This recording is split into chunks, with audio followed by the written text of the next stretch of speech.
په دې جمعې مونځ کې مې یو خبره کړې وه چې د جنت ته جنت ولې وایي. نن د سوات هلکان راغلي وی مونږ خو ډېر تپوسونه وکړو الله که چا راته وویلې چې د جنت ته جنت ولې وایي، ولې ورته جنت وایي؟ وایه شیخ صاحب هغه ته څه لګورې؟ ستا کور ته کور ولې وایي نو د دې تعریف کولی شي، ستا ښځې ته ښځه ولې وایي د دې تعریف کولی شي، زوی ته دې زوی ولې وایي د دې تعریف کولی شي، لور ته دې لور ولې وایي د دې تعریف کولی شي. جنت ته جنت ولې وایي د دې تعریف ته نشي کولی. نو تاله به خدای درکوي څنګه؟ تاله به خدای درکوي څنګه؟ نو عزیزانو خدای م پرېښی دی، خدای تاسو پرېښي. قرآن وګورئ. اوس مې وختي تپوس وکړو چې په دې پلوسو کې دا مدرسه ده، د انګا بنګا طالبان پکې دي، د دې څلورو پلوسو پکې څومره کسان دي.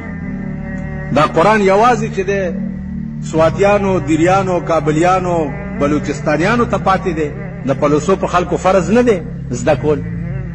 هغه مې 1 دونه 2 او 2 دونه 4 ته روان کړي دي او لسم نه بعد بیا کوشش کوي چې په انجینیرینګ کالج کې داخل شي یا چې په میډیکل کې داخل شي یا په آرټس کې شي یا پلانی کې شي یا ډنګري کې شي، بیا دې ته کوشش کوي. قرآن په تاسو دغه نه دی. اوس قرآن هغه کتاب دی چې ته په ما واوره دا ستاسو لوی ملا دی او په دې یو خبره کوم هلکه ته چې د کوم مړي جنازه کې په ایمان یې وایه، کوم مړي ته ودرېږي په زړه کې د نری غوندې درد وي چې د مړي سره به بېګاله څه چل کېږي.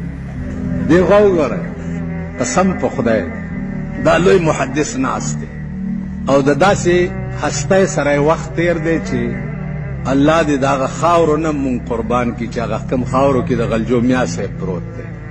تر ننه په دې شل ځان هلته ځي، خدای دې ډېر عمر وله ورکړي. دې خوا وګورئ، انما الاعمال بالنیات د بخاري حدیث چې د عمل دار و مدار په نیت باندې دی او نیت په عربي کې د ډه قصد او ارادې ته وایي. ړه کې چې د څه شي قصد او اراده وکړي دې ته نیت وایي. تاسو دا څومره خلک چې په جنازه کې ولاړ یې که ستاسو د ړه قصد او اراده دای چې زه دې مړي لا د خدای نه نواتې کوم او خدای ته جرګه کوم او خدای ته زاري کوم چې یا الله د که ستاسو په ړه کې دی زه په تاسو پوهېږم. الله اکبر، سبحانک اللهم، الله اکبر، الله اکبر، الله. السلام علیکم ورحمۃ اللہ. دعا وکړئ چې خدای مې بخښي. تېرو ورځو کې یو مړی شوی، دعا وکړئ چې خدای ته واړه جنت ته دله ورکړي. زه پرې راپاڅېدم مال په ارام کښېنه بېختي وي ځه اته واړه جنت ته چې دله ورکړي دا مونږ به کوم خواځو خو اته جنت 10 روپۍ اسقاط باندې دی اته واړه جنت ته دته ورکړو مونږ به کوم خواځو. مونږ خو هم په تمه یو که نو اته واړه جنت ته ورکړي. دا خدای پاک داسې ستا خولې ته ناست دی چې بس اته واړه جنت یې دله ورکړه. دې خوا وګورئ، 3 څیزونه د مرګ نه وروستو کارآمد دي. اذا مات الانسان انقطع عنه عمله، عمل منقطع شي، علم کړی دی دی ښودلی دی، اولاد نیک صالح دعاګانې در پسې کوي، او صدقه جاریه، جماعت دې جوړ کړی، مدرسه دې جوړه کړې، سړک دې جوړ کړی، لار دې جوړه کړې، کوې دې ویستې وغیره وغیره، تر څو پورې هغه شی جاري وي او خلک دې فایده علي قبر له به ثواب در رسي. د دغې نه سیوا نور کار د هغه پرېدو دی. زمونږ په وطن کې یو سړی مړو نو مور یې ته زوی وویلې چې ادې بابا پسې به ملک خیریات وکړو 3 مریضې ده. زه خو پرېږدی یم که نه. هغې ویل څه چل کوې؟ بابا پسې به ملک خیریات وکړو. مور یې ورته وایي چې بچیه دنې 3 مریض د ملایکو به خګ وتاولی وي، اوس په خیریاتونو نه خلاصېږي. په دا 3 شپو کې به خپله خواهي ورسره پوره کړي. دې خوا وګورئ، دا بزرګانو نه پوښتنه وکړئ. خدای هم خوار نه که په دې میدانونو کې چې دا کرکټې کوئ او دا شیطانتونه کوئ، دې مدرسې ته راځئ، کوم درس کې کښېنئ، دا خبرې زده کوئ. دې بزرګانو نه تپوس وکړه چې سړی مړ شي خاخې کړي، خلک دې واپس شي، نو څه چلو شي؟ آتاه ملکان، 2 ملایکې ورته راشي، راکښېنئ. د خلکو څه کاري؟ خپل چې دې واخلي هلته دې کښېږدي، ښه دې سنبال که بیا درنه لېږدي.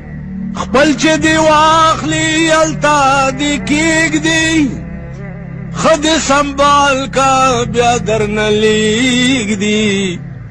درته به راشي د قهر ریگ دی تک یاد خدای شاه په ګورستان کې سترګې بنا کړه په لاره سمزه غماسته شا کړه ترېنه په سنګزه هرستې ډېر دی ستې نه کم کړه چشمان درون کا په خپل ګریوان کې خپل خو دې ډېری در باندې جوړ کړي او درنه واپس رضا د خدای ده خدای دې آتاهم ملکان دوه کسان ورته د خدای راشي انټاروګیشن ته راکیه نه ړومبنې تپوس دې کوي من ربک ستا رب او ستا خدای څوک ستا پیغمبر څوک دا ړومبني تپوس حضرت عثمان بچی قبر ته راغی جړل به ولې جاړې جهنم او د جنت خبرې کېږي ته نه جاړې او د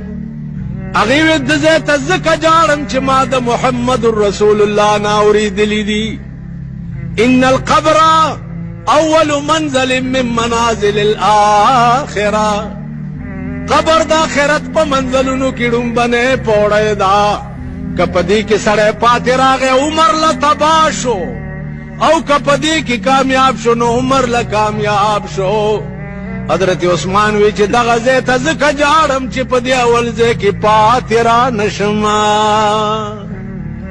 هغه عثمان چې د چا متعلق سردار کونین به وي چې په خدای قسم عثمان څو ځله جنت په بیه اخیستی دی هغه عثمان به هم دې ځای ته جړل ستا یاران دوستان اشنیان عزیزان اقربان خانان نوابان راشی پھول کھلاریں گے لحد میں جن سے یہ امید تھی وہ بھی پتھر رکھ گئے سینے پہ آج مرنے کے بعد سلویختی دی شی صاحب اللہ سلویختی دا اس خبر نہیں چې دا سلویختی پکې کم دی دا نو سلویختی دا کارډونه چاپ د پلانی سړی صاحب سلویختی دا راشی وریجې وخورئ نو میرے مرنے کے بعد کیا ہوگا میرے مرنے کے بعد کیا ہوگا پلاؤ کھائیں گے احباب فاتحہ ہوگا